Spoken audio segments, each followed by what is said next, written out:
Hello, you're watching World Talks. My name is Sasha Farbach.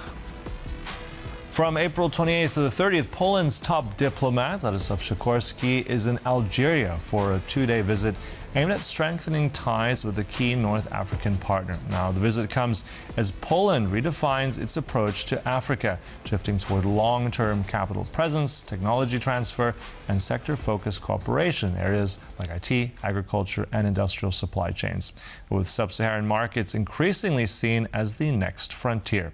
Joining us now to discuss it all further is Katarzyna Kowalska, Vice President of KUKE, the Polish Export Credit Agency. Good to have you in the studio. Thank you. Good morning. So let's begin with, let's say, this visit. I mean, it's significant. Sikorski is there in Algeria. I mean, Africa is a major continent. But to your mind, what does it signify that he's there? What does this mean for Polish diplomacy and also strategic business in the future? I think it is extremely important because for years those diplomatic visits to Africa were not that often. I hope that this is one of the first steps, but not the last, because we need to have a continuous strategy of building our presence in Africa, and it is very important to have a diplomatic economy over there present, not only businesses. And I hope that businesses and other projects that can be taken by the Polish companies will go just after that. Mm-hmm.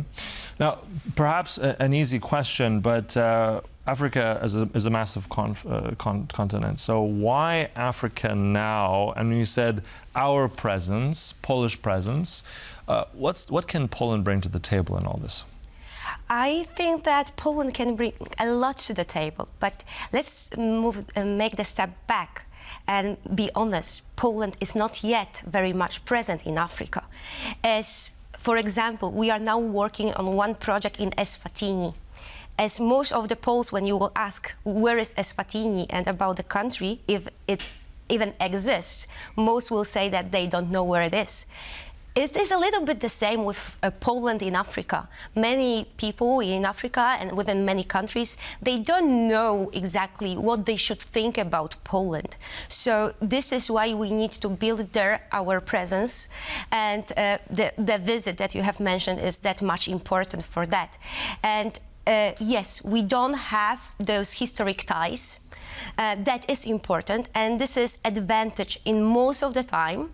And we have very similar history, we can say, because they had colony, we were also occupied. For them, history is very important. Many of the people, Minister of Finance in Rwanda, used to study in Warsaw. So we have sometimes ties, some connections, but we need to work very hard to build that presence in Africa, still. Looking at where to build that presence, let's also start with certain sectors. I mean, where, let's say, are the advantages for Polish industry? Is that IT? I mean, there's a phenomenal IT sector in Poland. Is it that alone? Is it agriculture? Where are the strengths that Poland can also get into these partnerships in Africa? IT for sure. I know that we have a huge presence already in many African countries with our Polish groups, but also agriculture.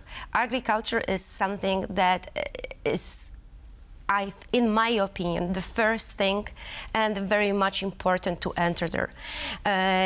They have a huge production on many agricultural goods, but most of those are wasted because, for example, they don't have a logistic chain to cool that, to store everything what they produced. So we have a great example of Polish company Fastpol that is entering that market with their coolers in Rwanda, and they are also building their presence in many other countries. But this is like the first step. We can do much more, and I think there is a huge potential in agriculture. Mm-hmm. So agriculture, that's one. Also, I know that there's been a lot of, let's say, interesting developments also in Egypt. So tell us a little bit more about, let's say, if you can, give us a list of a few countries where, let's say, there already is Polish presence, we see the most potential, the most, let's say, where Poland can actually gain out of all of this.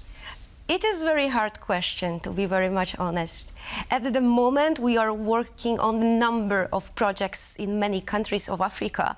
We are working a lot in Angola, and we have Polish presence in Angola.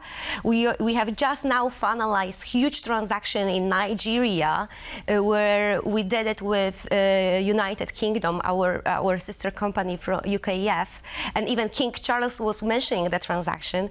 And those Polish companies at the moment are not seen as a frontier of those transactions. Just following the example of Nigeria, KUKE is present in this transaction, so almost 20 other Polish companies are in the value chain for this transaction. But the EPC contractor who is delivering the service, who is fronting it is Nigerian company.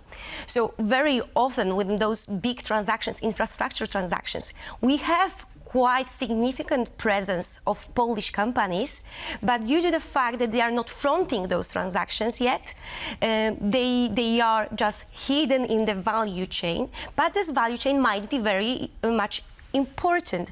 For example, following Nigerian case as it is like the most recent one, at the beginning of this transaction, there was none of the Polish content. When we finalized working on that, more than $120 million came from Polish value chain to this transaction.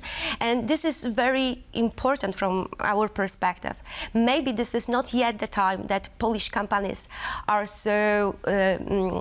so confident about their presence, like, for example, Fastpol that I like very much, but they want to test the market. They can test the market being in the value chain of those transactions. And we hope, keeping our fingers very much crossed, that when they will learn about the market more with the presence in the value chains of those transactions, there will be a next step for them to come directly with their offer.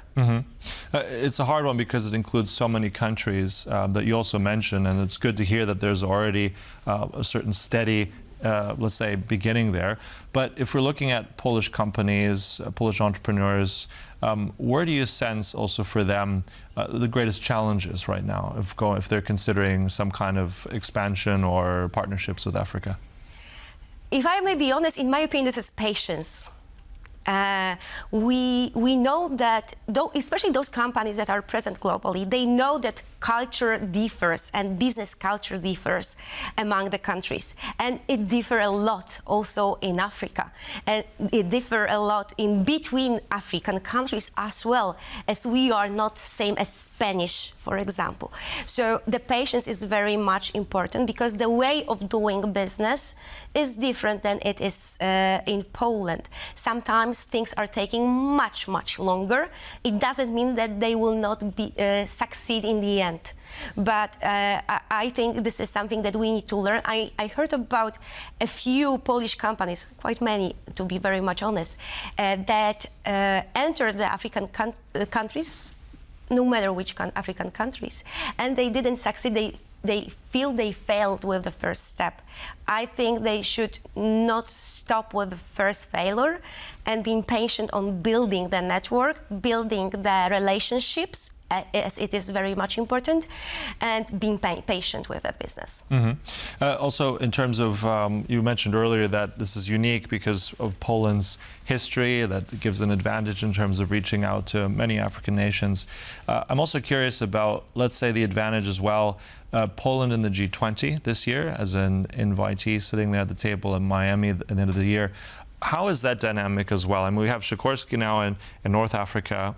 What do you sense of Poland's role if we look also G20, we have the African Union included, a bit more difficult with South Africa, but what do you see that connection with what Poland can leverage there?